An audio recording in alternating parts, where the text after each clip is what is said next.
just waiting for us to go live on YouTube. Make sure that is working here. And then we'll get started.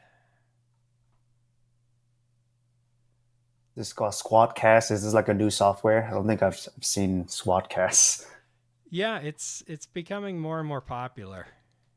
Okay. All right. Yeah, a podcast I did with somebody I think 2 weeks ago. They were using Squadcast. That was the first time I'd used it, but yeah, I've seen. Seems like some people are starting to switch to it away from I've like a seen StreamYard. Squadcast. Yeah, it got purchased by it's becoming more and more popular. All right. Yeah, we Okay. are live. It sounds like. Yeah, a podcast I did with somebody. All right, cool. Yes, we are live now.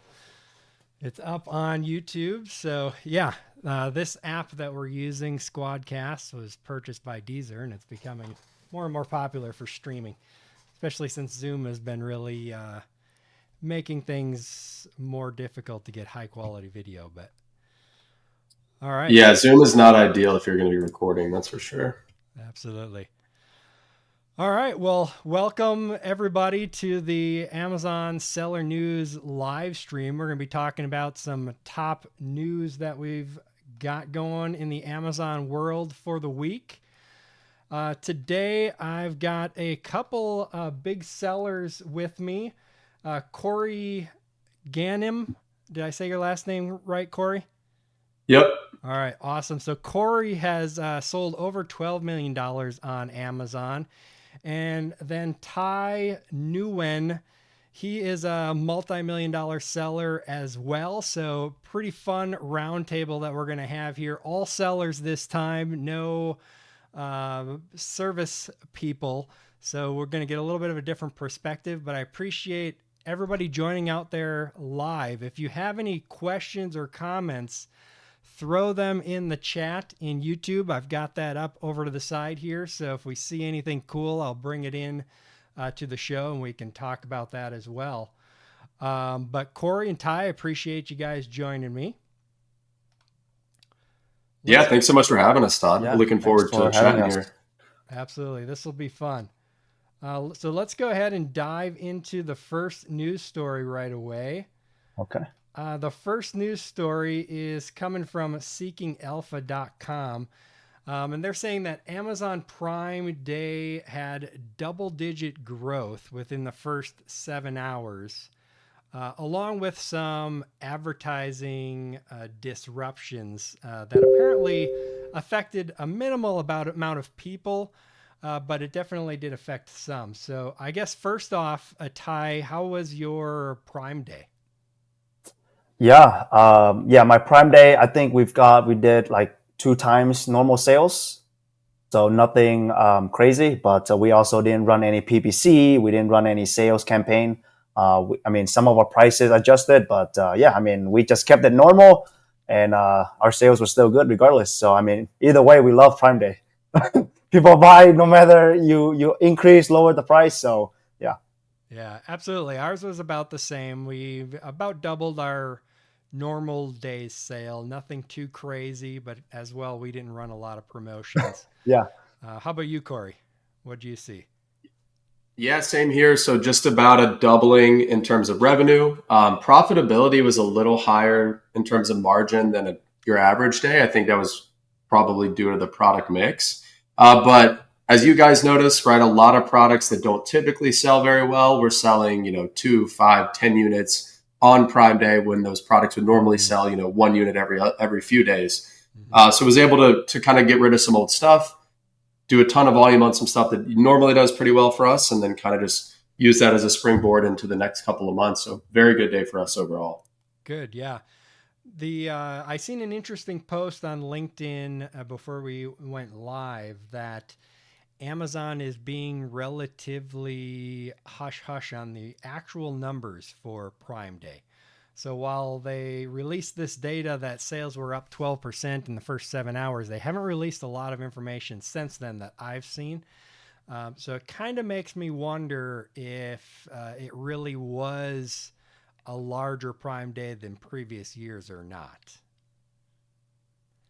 Did you have you guys heard from any other sellers in terms of comparison, or maybe with yourself compared to this year compared to the past couple years? Corey, what do you think? Yeah, so I mean, I think in general, I mean, most of the sellers that I talk to and that I hang out with, they're not the same sellers they were a year ago. I think anybody that's Mm. doing big things on Amazon could probably say the same. Yep. So, I mean, if a seller this year had a worse Prime Day than last year, that's usually probably more likely due to their like kind of where they're headed with the business. Anybody that's been growing over the last year had a better day than they did last year. Simple as that. So it's my understanding that in general, overall Prime Day sales were up significantly. I think anybody who was down is probably due to product mix or products still being in transit or things like that. Yeah, I seen another post. Somebody posted their sales, and this was a private label product, but it looked like their private label product normally was doing about $30,000 in sales a day, and for Prime Day they did well over 300,000. So Yeah, Wow, yeah, that's that's a wild. big increase. That's awesome. And quite I'm impressive. sure they were running. I'm sure they had some coupons. I'm sure they were maybe even doing some like PED type stuff. Like I'm sure they were running a lot more promotion and discounting than probably than us as resellers were, right? Because at the Yeah. end of the day, we can only discount so much while continuing to be competitive. I feel like private label sellers have a lot more leeway when it comes to that type of stuff. Yeah, yeah, absolutely. Running if you're running a lot of promotions, you definitely can get a lot of sales. So my biggest curiosity with that is like, okay, so what was your profit margin compared to the 30,000 to the 300,000? Did Yeah. you make a lot more money, or did you make, was your profit similar? You just sold a whole bunch. That's always the question when you're looking at big numbers, right? Anybody can say, I sold $20 million, but I lost 21 million. You know, that'd be Yeah. easy to do. I could do that too if I had the money to buy the inventory. So Yeah.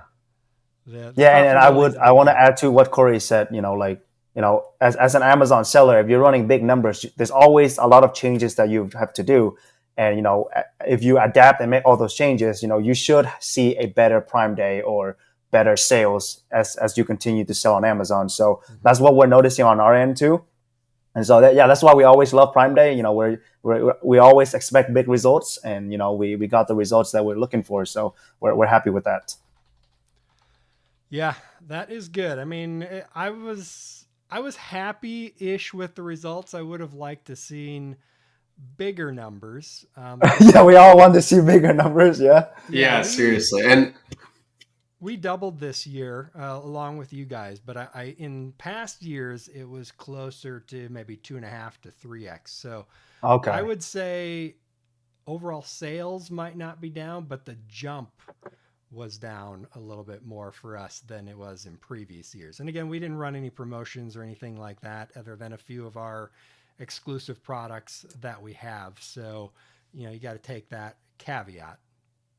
well, and I feel like a lot of it too depends on the types of products you're selling. Like, for example, there are a lot of mega sellers out there who mainly sell like health and beauty, think like toothbrushes, toothpaste, supplement, or not necessarily supplements, but like, kind of these CPG type products. And again, just thinking from a consumer perspective, I wouldn't expect sales on those products to be at like in terms of the jump to be as high as some of these maybe like electronics or like higher ticket products or more like giftable type impulse buys. Mm-hmm. Because it's like on Prime Day, people are going on Amazon to say like, oh, what's the deal on the TV? What's the deal on the speaker or the electronic gadget type thing, as opposed to, well, hey, let me stock up on a year's worth of razor blades or something like that.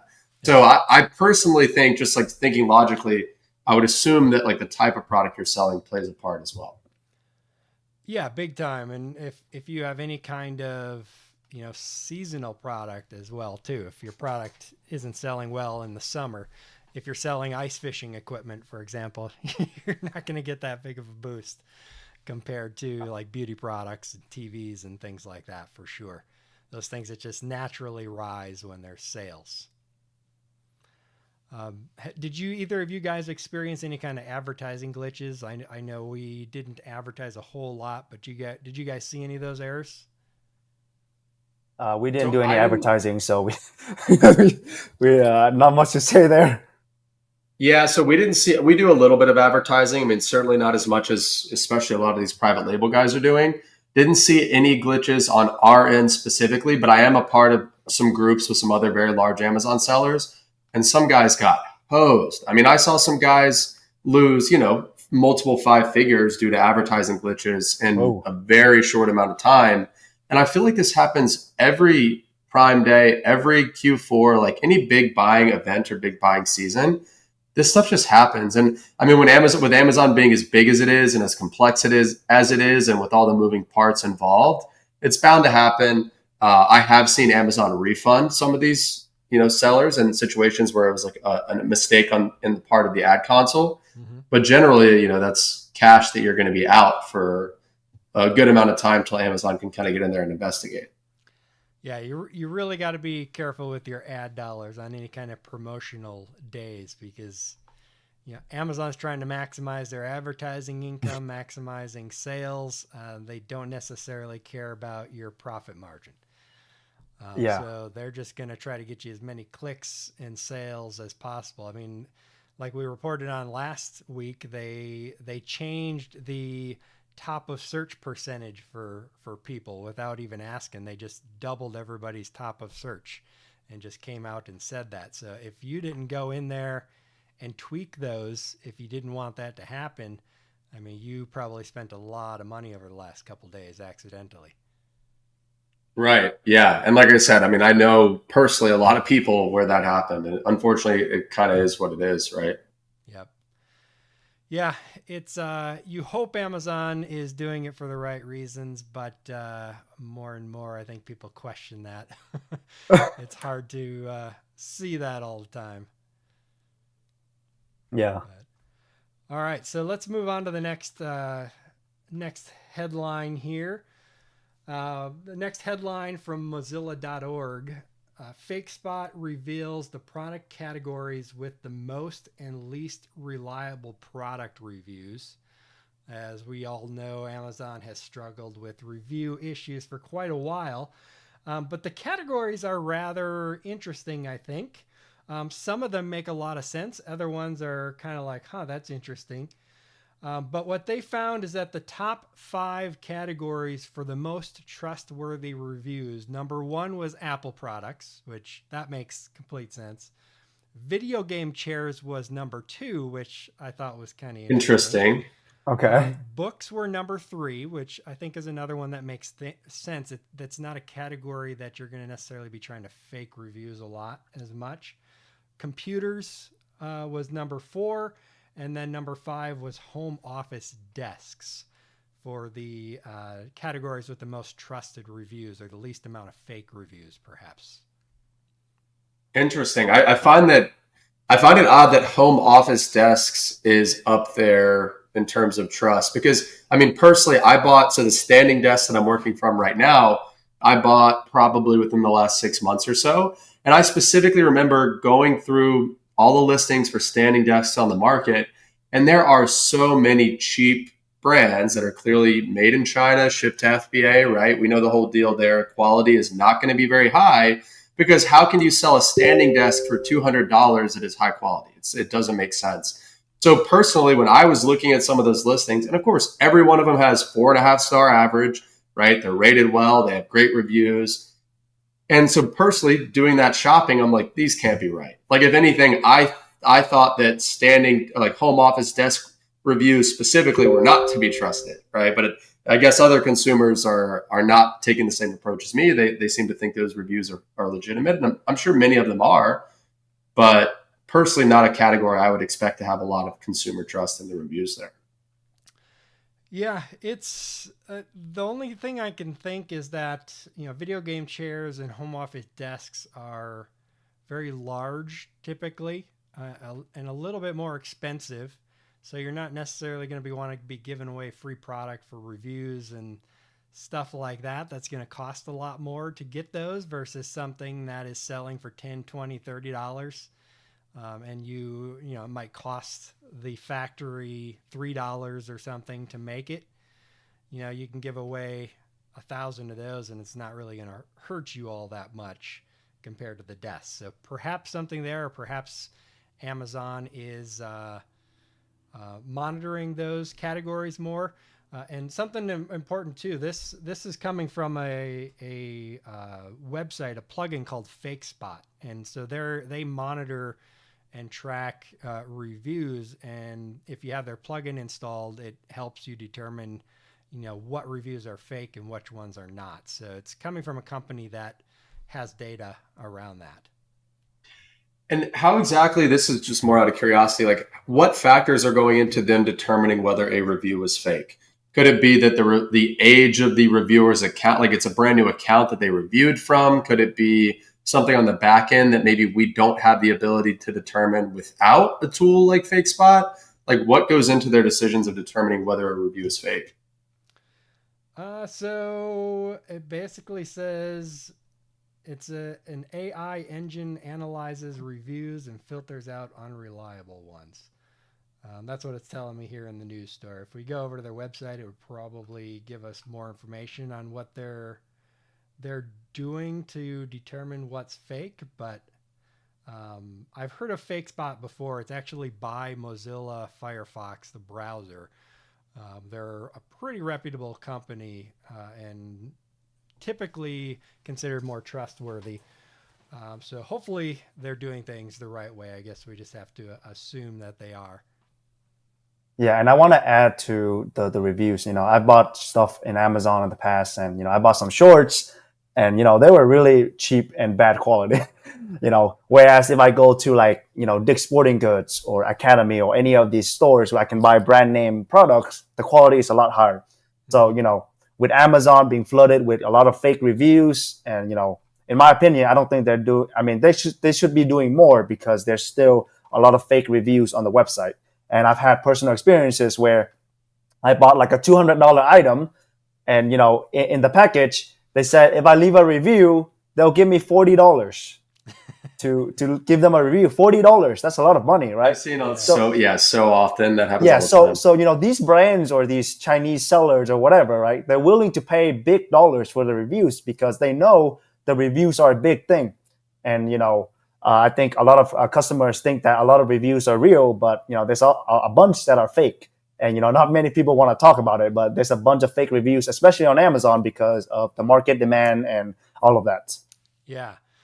Yeah, I for sure. And even more than fake reviews, what I've seen lately is people adding their products to variations that have nothing to do with their product.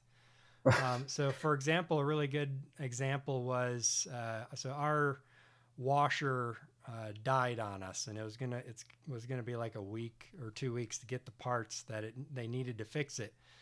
And so we're like, well, let's buy one of these little portable washing machines so we can wash the baby's clothes at least, right? Instead of taking them to the laundromat or something. And so I went on Amazon and was looking on these.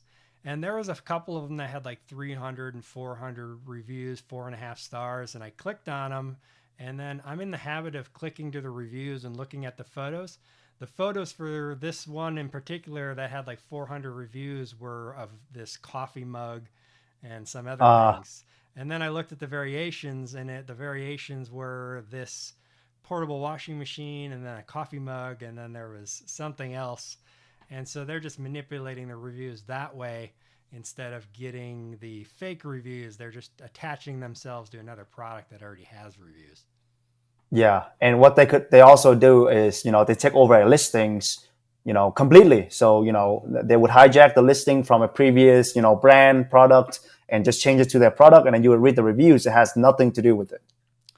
Yeah, you got to be Yeah, careful. very, very black hat tactic there. And I mean, I've seen sellers that like they have a brand with a product that's done really well. It's a successful product. And technically, if you were to launch a variation of that product, according to Amazon TOS, it has to truly be a variation of that product. It can't be like a brand new product that's not relevant. But what a lot of sellers will do is they'll create a variation of an already successful product, but that variation is like an entirely different product. It's not like a color or size variation. It's basically a new launch. And they do that to get traffic to it from that main listing that's already selling well, when in reality, that's against terms of service as far as I understand. Yeah, and that's why Amazon is cracking down on variations as of late, Mhm. because they're trying to Yeah. stop that. And so with that, they're smacking a bunch of people doing it legitimately. Like myself, we sell some products for one of our brands. They're mounts, and the mounts are all for the same thing. They're just, one is maybe a 0 degree mount, another one is like a 30 degree, and then a 60 degree or something like that. And they keep breaking up those variations, even though for a customer, it's better to have those together so they can click on it and pick the degree that they want. But Amazon keeps breaking it up because they think it's not a valid variation. So you got to keep an eye on your variations right now, because they're trying to do that to prevent review manipulation and make sure they're good. And then also, Ty, like you said, you got to watch your listings to make sure someone isn't hacking your listing and changing it to their own brand. I've seen several of those over the last year of products that we sell as well, unfortunately. And it's very difficult to get Amazon to switch it back, especially if they change the brand name. Yeah, and the other thing is that they would change the brand name and then file IP claims against you. Mm-hmm. So we've had that as well. So I mean, there's just I don't think Amazon can stop everything, but I mean, I think they're also focusing on the wrong things. You know, when there's clear abuse, and we tell them, they're like, no, there's no abuse at all. Amazon is just like there's nothing. Even Yeah. though it's very blatant forms of abuse, and Amazon is just like pretends it doesn't exist. Yeah. Yeah, that's a sad part. Is that like a lot of times some of the abuse is very blatant. Like anybody who has any sort of experience or familiarity with Amazon's terms of service can look at the page and know that this is abuse. But for some reason, the people that work at Amazon, that work in the support, aren't able to see that. It's like, where is the disconnect here? So, yep, that's super common. A lot of times, it just takes getting the issue in front of the right person at Amazon, but it can take a lot of time, a lot of effort to even get that in front of the right person. Yeah. Yeah. Yeah, it's one of those things, but let's dive into the ones to watch out for. So we did the 5 categories that supposedly have the most trust. The 5 categories with the least amount of trust are the most fake reviews. Number one was slides. So I guess if you're buying slides, up to 75% of those reviews are potentially fake. Pajamas was number two, which I thought was pretty interesting. I guess people are trying to fake reviews on pajamas a lot. Must be a pretty big market. Yeah, Basketball. I think it's related to the shorts that I bought too. It's like it Yeah. freaking ripped. Yep. It just ripped from normal wear. Like I wasn't doing anything crazy. I was just wearing it and it ripped. Yep. So I think clothes related stuff is a lot of fake. I think, and also it's because it's a lot of competition. So they Yes. have more incentive to fake a lot of the reviews in the clothing category. Yep. Basketball was another category with 61% of potentially unreliable reviews. Interesting. I wonder if that's just because it's like a lower ticket product that does a lot of volume. Who knows? Probably. I'm going to think volume. Slides, though, number one. I can't. Yeah, Are they that's really weird. selling that many slides on Amazon? Or maybe it's just that there's the volume of reviews in slides is so low that 75% isn't that many. I don't know. I didn't know that was a very big category on Amazon, but perhaps it is. Number four was stick vacuums and electric brooms with 57% unreliable. And Okay. then number five was fashion hoodies and sweatshirts with Yeah. 57% being unreliable as well. Yeah, that probably makes more sense there. Yep. Y- So, Yeah, we used to sell a lot of vacuums, so we know there's a lot of funny stuff going on there. People would buy the vacuums and return it like 30 days after, at the end of the return period. They vacuum their house, they would do whatever, and then they return it saying, we don't want it no more. You yeah. know, Yeah. So, obviously, this is important for if you buy products on Amazon for obvious reasons. But for sellers, I think this is really important as well, because number one, you'll know, the category that you're getting into, are you going to be dealing with a lot of bad actors that you're going to have to counteract somehow? And, you know, are you going to have to potentially look at gray hat things if you're going to compete in a market as well. Obviously, we don't advise anyone to do that, but if you're dealing with a category that has a lot of fake reviews, you're going to have to do something to counteract that. Yeah. And actually, I'm surprised electronics is not on the list. We Yeah, saw I'm shocked by electronics. that. Yeah, I mean, Yeah, well, electronics is definitely up there. computers were on there with 79. Well, they were one of the top you can trust, I guess, with 79%. I don't know about that. Yeah, I mean, we get returns, people saying it doesn't fit or blah, blah, blah. Well, It's And when you crazy. say computers, are you electronics, talking like the whole, like large, like PC units or laptops? Because Yeah. I I'm think that could make assuming, sense yes. because I think people are probably thinking, well, if somebody's going to spend, $1,000 or a couple $1,000 to buy this computer, then, chances are the reviews probably more likely to be legitimate because only people, like only certain people are buying these expensive products. I don't know. That would kind of be my thought process. But yeah, in general, I would think that fake reviews on electronics have to be rampant.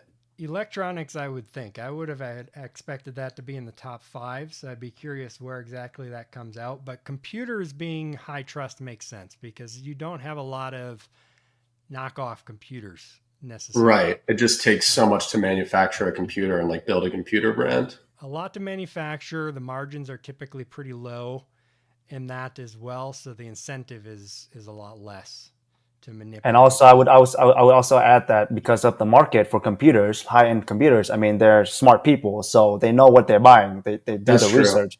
So that's definitely why it's a high trust because people know what they're doing when they're buying an expensive computer. Like they don't just like click click click. They like, okay, let me check the prices, let me check the parts, make sure the parts make sense and everything. Yep, for sure.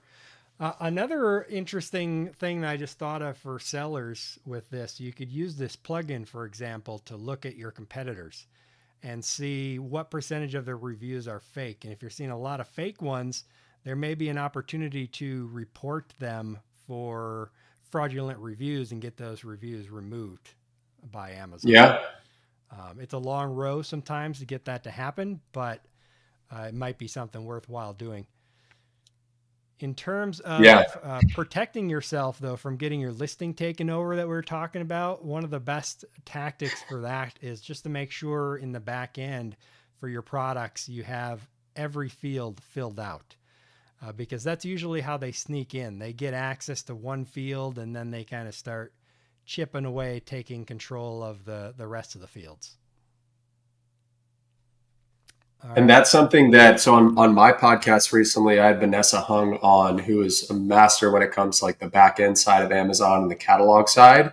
And that's actually something we spent a lot of time talking about is contributing to these listings and earning those contribution points. So that way you are the top contributor in the eyes of Amazon. And if somebody tries to hijack your listings, Yep. well, you have you have, call it the trust in the eyes of Amazon to contribute to that listing, get your changes pushed through and not be as subject to, some of these takeover attempts by some of these competitors. Absolutely. Yep, for sure. All right. Well, let's before we move on to the next one, Ty, why don't you tell us real quick, how'd you got into selling on Amazon? A little bit on your background. Yeah, so actually, I started on Amazon in 2019. So we started on eBay first. We sold on eBay, and then we got suspended on eBay permanently. And just like a lot of sellers, I don't think it's a rare thing. eBay just randomly suspends you for whatever, and they don't care. So we went from eBay to Amazon, and then we've had success on Amazon, and then we expanded to Walmart like 2 years later. So now we're dominantly on Amazon and Walmart. But yeah, I mean, I started actually learning how to make money when I was in high school. So I finished 11th grade, and then I started flipping phones. So I was selling iPhones back then, Nice. and then I actually dropped out of high school at the 11th grade, and then I stopped selling phones and then just dedicated completely to e-commerce due to the scalability and the long-term growth. So, I took that risk, and, I dropped out of high school, and I also didn't go to college. And so now I'm, very considered successful. So, I've been doing really well. So we've been at it for over 5 years in multiple Very cool. marketplaces. So we operate multiple accounts and on multiple marketplaces. Very good. Yeah, I can't really advocate dropping out of high school, but I think more and more Yeah, people are choosing not to go to college and going right yeah, into business. And if you're the kind of person who can do that, that's a good thing. You can learn just as much on your own a lot of times as going to school, depending on what avenue you're going down with business. But if you're going to be an engineer or something like that, that's another story, or a doctor or something. But that's cool. Very good. yeah. I mean, Well, I wouldn't and one of advocate the for people. Yeah, sorry, I wouldn't advocate for people to drop out for definitely. But yeah, I mean, if you have the drive and determination, and you have the right people to push you, yeah, you can do it. But yeah, I mean, it's not for everybody, so I don't recommend everyone to do that. Absolutely. Well, and what I was going to add to that is that like the I guess the job or the career, whatever you want to call it, of selling on Amazon, it is its own entirely separate skill set. Like you don't go to college to learn how to sell on Amazon. I mean, even some of these courses you take, yeah, they'll teach you the kind of the nuts and bolts. But until you're in the trenches and doing that work yourself, you really don't know how it goes. But it's a skill that can be self-taught. And that, like you said, when you surround yourself with the right people, have the right team in place, all these good things, you don't need a formal education to make a lot of money selling on Amazon. And I mean, we've seen that firsthand. A lot of the guys in my community are like a lot of them are in college, like taking college classes and doing this on the side. And some of them are college age, but they didn't go to college or they dropped out and they're crushing it on Amazon. So yeah, I think with the right person, with the right mindset, doesn't really matter your age, doesn't really matter your educational background. You can do a lot of really good stuff with this business. Yeah, why don't we continue there, Corey, and just tell us real quick about your background and what you have going on as well, and then we'll dive into the next topic here. Yeah, definitely. So I have been selling on Amazon for just over 7 years now. Actually, I started 2 days after I graduated from college is when I went on my first sourcing trip. So I started by selling used books. Then I got into online arbitrage and I did online arbitrage for about a year and a half. And then I've been doing wholesale ever since I stopped doing online arbitrage. So I've been doing wholesale for about 5.5 years, $12 million in lifetime sales with wholesale, selling, every brand name under the sun, every category we've sold it, buying directly from manufacturers or directly from an authorized distributor.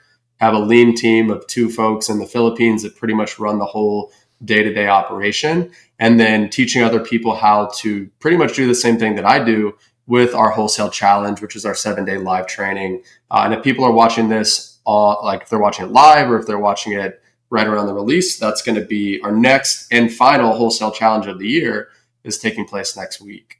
So looking forward to that. Awesome. What's the website for that? Yeah, so that is just wholesalechallenge.com.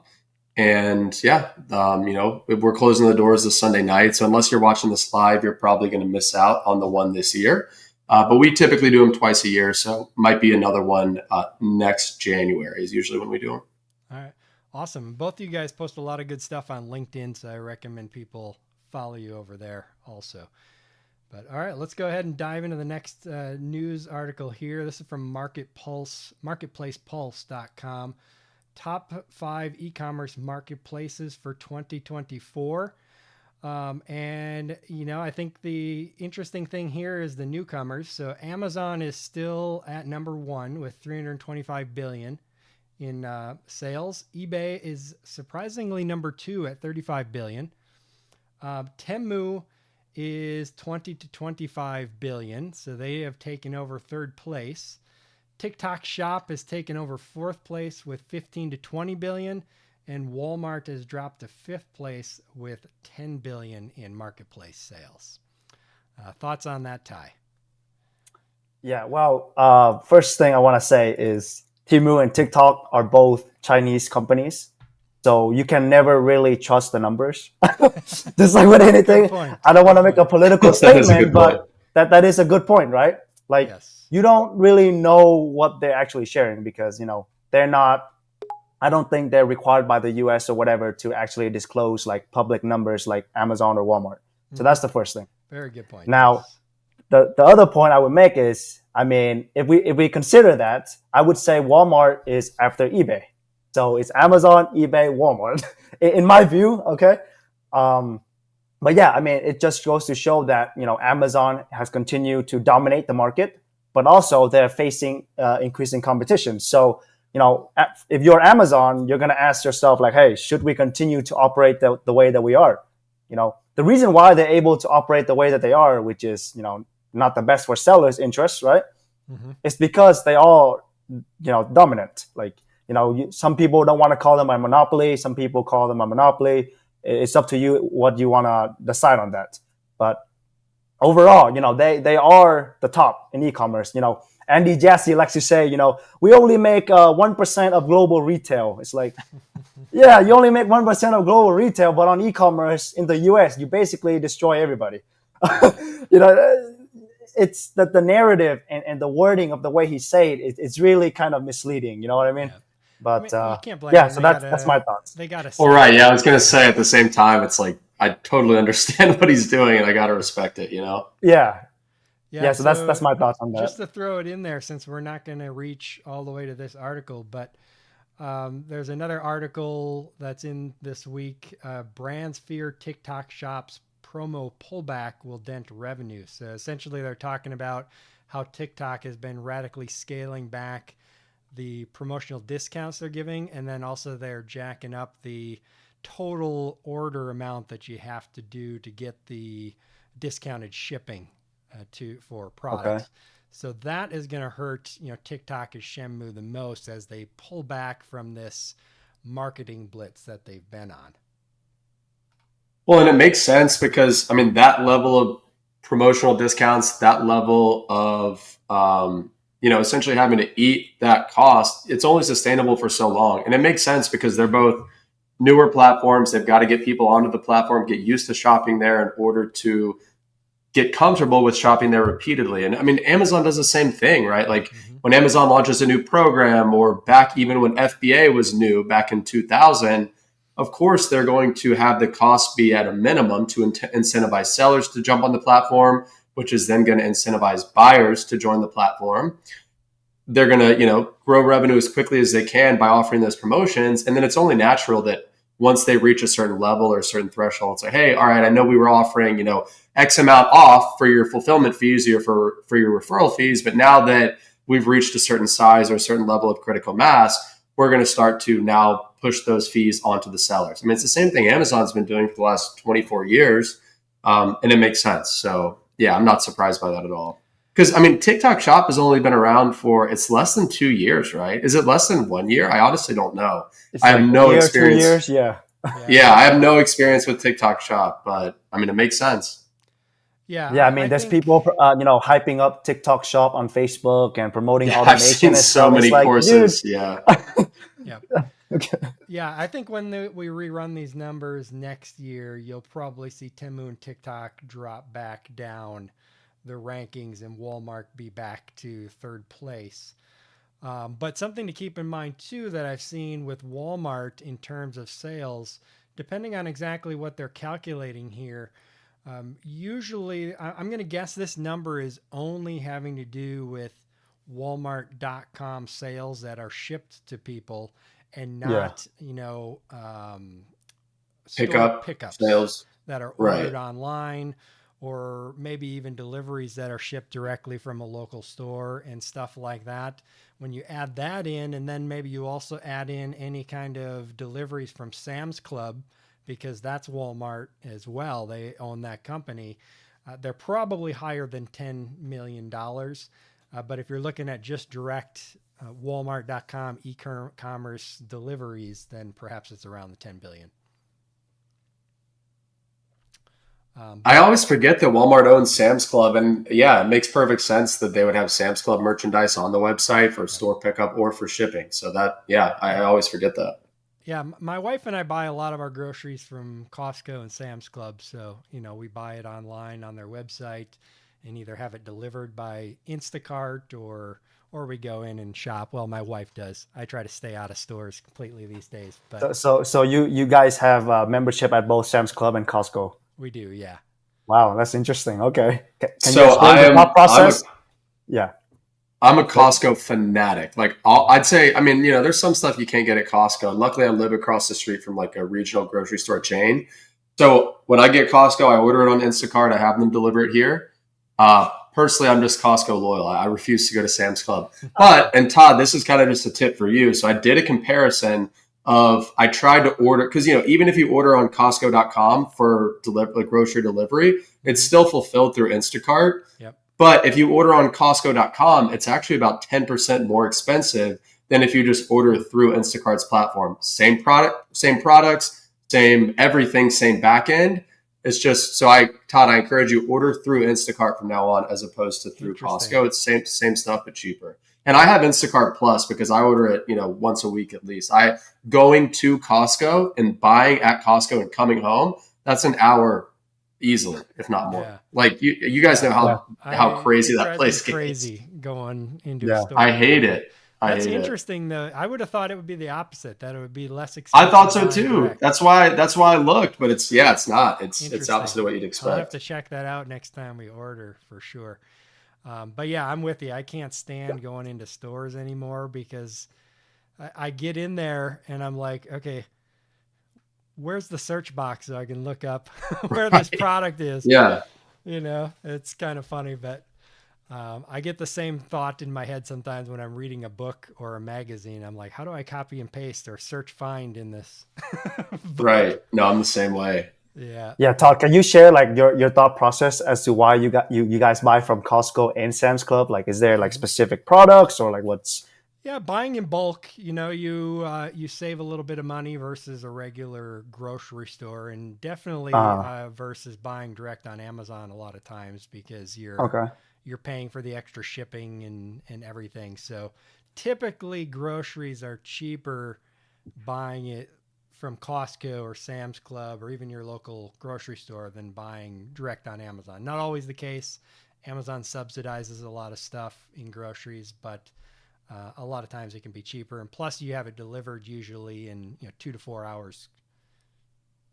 Yeah, I'm curious because like normally people would have just a Costco or Sam's Club, but you have Costco and Sam's Club. Is there like a specific product you want to buy from both of them? Is that why you have both, or you just like have both just because you like both? Like, I think we just have both because we have both, and we never can't do one. We go to both. I can't think of off the top of my head which products we get at one versus the other, but sometimes Costco will have something that Sam's Club doesn't and vice versa that we wanted to get for whatever reason. Yeah, because I mean, having two memberships, it can be a lot of money too, right? For the average American family. So yeah, for sure. Yeah. Yep. Definitely. Now I do compare them usually, Sam's Club is like Walmart in terms of, quality of the store, where Costco is more like Target, bigger aisles, cleaner, brighter lighting, that kind of thing. So, you got the two differences. Do you know about BJ's wholesale? Brand anything is like, I'll buy anything with the Kirkland brand name on it. Costco's private label brand there. Yeah. I was joking the other day. I was like, I'm naming my firstborn child Kirkland.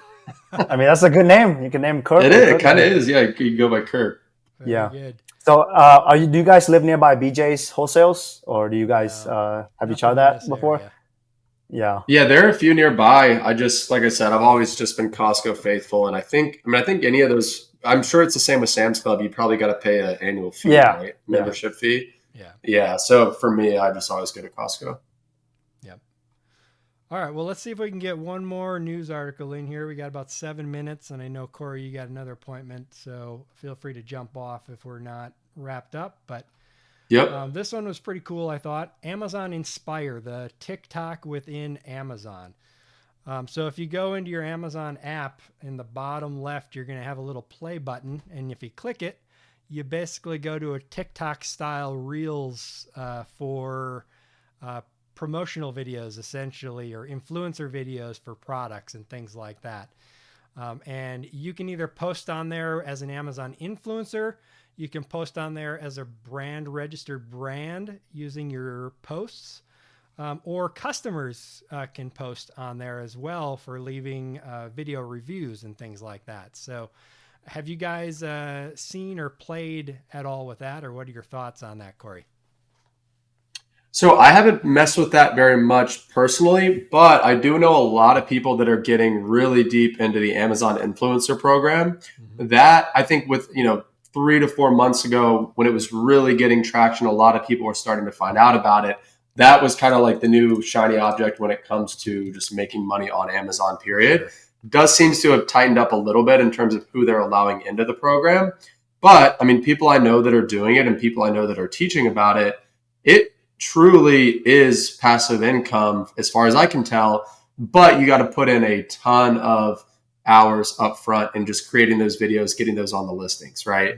Mm-hmm. But as far as that particular Amazon Inspire tool, I haven't seen much about it. I'm sure that a lot of those guys doing the influencer program, those videos that they're making are ending up in that feed, which is probably putting more commission money in their pockets when people go to buy those products. Yeah, yeah, I definitely, passive income, yes. I think the what will happen though over time, your older videos are going to lose traction over time, and so I would think, you're going to yep. have to be constantly feeding the beast. So in that way, it's not necessarily passive, but you can make pretty good money. I've posted a bunch of videos on there just to experiment, and I think I get like $100 a month off of the videos that I've posted. But I've started using it more for the products that I have exclusives for. I'll film Mm-hmm. videos of those products and throw it up and try to get traction with them. And Yeah, Todd, when it you really doesn't hurt. yeah, and Todd, when you post it, is it like under your seller name or under your customer name? Like when you Whichever post those? account you sign up for the influencer program with, you can customize your name and stuff on there. Okay, yeah. I mean, I haven't really looked at it at all, so like, there's not much I can say to that. But what I do want to say is, like nowadays, you said like Amazon inspired TikTok, right? Now, what I want to say to that is like, nowadays, I mean, I don't know what's going on, but like innovation seems to be dying out because all these companies are really just copying each other at this point. Like Yeah. everything you see is because they copy from one another. Like there's nothing like interesting per se, right? Like Yeah. everything's the same. So I mean, I don't know what's up with it, but hopefully we can start to see more innovation in the coming years rather than just like a mimic of like the TikTok reels, Instagram reels, Facebook reels, all of that stuff. So yeah, hopefully we can see more interesting ideas coming out instead of just the same things. Yeah, I would agree with that. It's been a little frustrating because, I mostly use more than anything, probably Facebook and then LinkedIn to stay in touch with people. Facebook is for like family and friends kind of stuff, and then LinkedIn is for connecting with business people and stuff like that. And it is annoying in Facebook that they keep trying to put in interest based stuff more and They more and are. more to copy TikTok. And so I keep having to click on those and be like, don't show me these, don't show me these, don't show me these. I'm like, I come to Facebook not for TikTok. I come for Right. Facebook for something different. So stop trying to give me TikTok kind of thing. But yeah, that kind of goes to that copying. Everybody's copying instead of innovating sometimes. Well, and Yeah. to kind of speak on that point, so Gary Vee just came out with a new book recently. It's called Day Trading Attention. And this is kind of like a tangent, but relevant to what you just brought up. And his point about all the social platforms is that they're all moving away from, I think the term that he used was like a relevance based algorithm to where it's like, if you follow somebody, then you see their posts and you only see content from people you follow. Every platform is moving towards, I think he calls it like an interest based algorithm, which is Correct. basically the For You page, right? Anything you interact with, anything you like, anything you hover over for a certain amount of time feeds the algorithm and they're going to show you more stuff like it, whether or not you follow those people. So that's probably why. And it seems like Facebook's moving more that direction as well. Whereas previously Facebook was like the opposite, right? It was only people that you were friends with or pages that you followed that you see there in your newsfeed. Yeah. And it's annoying because they're just mixing it into the normal feed. X Right. at least, or formerly Twitter, they've got two separate tabs, right? You can click on from your friends or for you or relevant or whatever it's called, and so you can switch whichever feed you want to see. But Facebook's just trying to throw it in there. Well, and for Twitter users like this, and that's my biggest platform, my most active platform by far.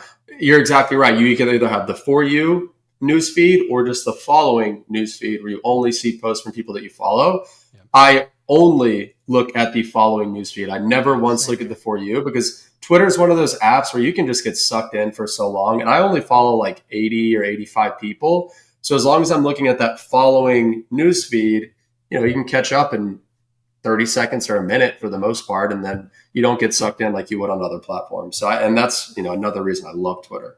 Yep, for sure. What do you guys think, though, is the chances that Amazon is able to compete at all with a TikTok style news feed? I think it's going to be tough because it's only shopping stuff, and people usually flip through those videos to get hits of entertainment, that dopamine hit. Corey, you want to answer that first? Yeah, so I'll answer this, and then I got to go right after I give my answer. Sure. But I think it's going to be difficult for Amazon to beat TikTok in like the content department, because exactly like you said, Todd, people go to TikTok for the content, and they make purchases because they see content about a product that's relevant to them, and then they're able to purchase right there on the platform. Yeah. I think the opposite is true for Amazon. People come to Amazon to buy, which is great because they're probably going to end up spending more money there. They don't necessarily come for the content. So if Amazon can maybe find a way to attract people to the platform for the content specifically, then it's going to convert even better than they already do. And there's just more sales are going to come from it. So yeah, I think it's going to be hard for Amazon to compete as like a content first platform. I don't know if that's ever going to happen. And I don't know if that's their goal or their plan either. Yeah. Even though it seems like they're kind of moving that way. It's hard to say. They don't necessarily have the data for your interest. They have the data for what you want to buy, but not your interest. Because I clicked on it on my phone, and the stuff that it was giving me was completely irrelevant to anything I would want to buy. So I'm like, why am I seeing this lady show off her pants? I don't know. Well, yeah, exactly. Because like I'm going to a birthday party for a 2-year-old girl tomorrow, and like I just bought a birthday gift for a 2-year-old baby. So like if I were to look at the Inspire page, I'm sure it'd be showing me stuff like that. When in reality, like I don't have a kid, I don't really care about things that 2-year-old babies care about. So yeah, exactly. They know what I buy, but what I buy is not always relevant to what I'm interested in, as you guys know. For sure. Yeah, I gotta jump, guys. Appreciate all right. Thanks, Corey. Yep. See you. Yeah, go ahead, Ty. Yeah, Todd, I wanted to add to your point, say they only know what you want to buy. I would disagree. And the reason why I disagree is actually, Amazon is a huge data, giant, right? Mm-hmm. So they actually know more about you than just what you want to buy. Back to what Corey is saying, even though they may or may not be relevant, right? But they aggregate all of those data to feed to you, right? You feed the beast. Yep. So when you said they only know what you want to buy, I would disagree, because actually I think Amazon's goal is to know more and more about you, whether it's about you buying, whether your dog, your baby, your car, everything. Like they want to know everything about your life. so that's Amazon's perspective. Yeah, they'll probably get better. It's pretty new, so the feed will probably get better and more relevant over time. I question whether I want Amazon to take over any kind of the social side of things or not as well. They already kind of control enough. But it's an important aspect for anybody selling on Amazon to take advantage of, especially if you're a brand and posting videos up there, trying to get, because you can go viral on Amazon, and I've heard of posts taking off and getting lots of sales that way. So it's kind of like it's more of like a QVC thing than a TikTok necessarily. It's TikTok style, but it's QVC sales on TV essentially. Yeah, it's like a live shopping. You can also do a live shopping on Amazon. But yeah, to answer your previous question, if Amazon can compete, right? I mean, I think Amazon is trying to do a lot of things, right? Like they have Amazon Games, Amazon Music, the list can go on and on. They can only compete on so many things, honestly. But if Amazon really wants to have this thing, I mean, they might as well just make like their own like social media, like make their own like threads, like Instagram, like make their own thing, keep it separate, and then connect it like how Facebook is connected to Amazon now. Like, I don't know if you saw that story, but apparently you can buy on Amazon on Facebook. So like, for example, Amazon could create something like Amazon social media, for example, Mm-hmm. and then everything on their social media, and then they can start pumping the data and everything like that to where they buy it on there. Yep. Or I could potentially see, if it goes through and TikTok is actually forced to sell or shut down, which they may choose to shut down if that came to be. But if they sold, I could see Amazon is going to be at the top of the bidding for that real fast because they're going to want to own that data and that traffic Yeah. source. Yeah, I mean, it could be Amazon, Walmart, eBay. I mean, any of those guys, could Yep. put a hand on it. Yep, for sure. It's definitely interesting. Going to be interesting to watch and see, how it plays out and all the social aspect. It's such a, unfortunately, I think, big thing in everyone's life. Sometimes I wish we could go back to before computers and phones. Life might be better, but we live with what we got. Well, yeah, I mean, we could go back, but then, Amazon created many successful sellers and Yes. provided, money for a lot of people too. So, I mean, it's a trade off. But yeah, I mean, Yep. selling on Amazon is not easy. It is brutal. I mean, I sit on the computer 7 days a week. I mean, even if I'm on vacation, I still have to make sure everything is running properly. Yep. Yeah, it's a lot of work. There's nothing passive about selling on Amazon. So if anybody told Yeah. you that it was, they were lying to you. Don't buy their I, course. I have a question for you, Todd, by the way. So, Yes. so you mentioned Facebook for your personal friends, right? Right? Yep. And then LinkedIn is for business connections. You didn't mention X. So what is X for? I'm curious. Um, If you use I X. use I haven't used X or Twitter very much for a long time. Yeah. I'll jump over there every once in a while if there's like a breaking news story and I want to see what people are saying about it. But there's a lot of junk on there as well, so you got to be careful with that. But I like jumping on there sometimes because it's a little bit more of like a direct chat room environment, and you Yeah. get people's raw opinions. So if you follow good people and you look at that following tab instead of the for you tab, it can be some good information on there. And plus I try to be on there as well because, especially after Elon Musk bought it, because I support free speech and I want to support that. Yeah. Yeah. But yeah, I get more use out of LinkedIn than I do X right now. Yeah. Like for me, like what I think about is like if I wanna have employees read my posts, I post on LinkedIn. Yes. Because on LinkedIn, I've got a bunch of Walmart, Amazon employees, eBay employees looking at my posts. Now they don't engage with it, but they read it. I have people DMing me. They don't want to engage because some of my posts are kind of wild, right? But Mm-hmm. they read it, and I think most of them agree with it, but they don't engage because they don't want retaliation or Yep. things like that. Because Yep. we're in an environment where it's kind of sensitive, right? Yep. For sure. Um, but if you don't mind, I would like to also let the audience know I recently did an article on Amazon regarding Amazon problems. I don't know if you saw it yet, Todd, but if you guys can take a look at my profile on LinkedIn and give it an engagement and read it, I think a lot of you guys will like it. Yeah, for sure. And we can throw a link to your LinkedIn in the show notes as well. Yeah. But otherwise, just search. People can search for your name. Yeah. Ty Nguyen, Nguyen is how you spell your last name, and they'll Yeah. find you on there real quick.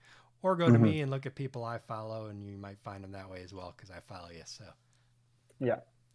all right, awesome. Well, this has been fantastic, Ty. I appreciate you coming on the show.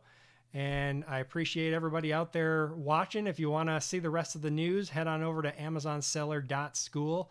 And don't forget to join us next Friday for a new episode of Amazon Live. Have a great Yeah. one. So you do this every Friday. Yes, every Friday we're going to be doing it going forward, so people can jump on and listen to the news live every Friday. Yeah, that's cool. That's fun. All right. Have a great one, Ty. I appreciate you coming on.